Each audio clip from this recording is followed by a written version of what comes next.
એક દિરહમનો પ્રાઇસ આજે 26.21 રૂપિયા થાય.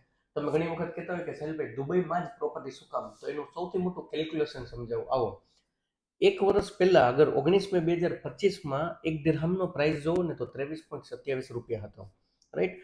અને તમે દુબઈની અંદર 1 મિલિયન દિરહમની અગર પ્રોપર્ટી બાય કરો ને તો એનું કેલ્ક્યુલેશન બેસાડો તો 2.32 કરોડ રૂપિયાની થતી તમારે.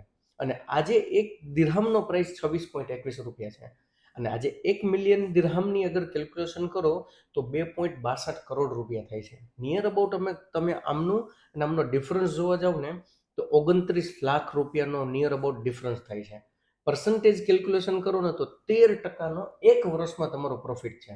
હજી તો આ જસ્ટ ખાલી આ પ્રોફિટ છે, સમજો. પ્લસ પ્રોપર્ટીનું અપ્રિસિએશન એક વર્ષમાં થવાનું, પ્લસ જો તમારી અગર પ્રોપર્ટી રેન્ટેડ છે તો એનું પણ તમને રેન્ટ મળવાનું. અને હજી દોસ્તો જે દિરહમનો પ્રાઇસ જે છે ને દિવસે ને દિવસે વધવાનો જ છે. એટલા માટે હું ઓલવેઝ કહું છું કે દિવસે ને દિવસે દુબઈ માટેનો પ્રેમ શું કામ વધતો જાય છે, કારણ કે દિવસે ને દિવસે દુબઈનો દિરહમ વધતો જાય છે.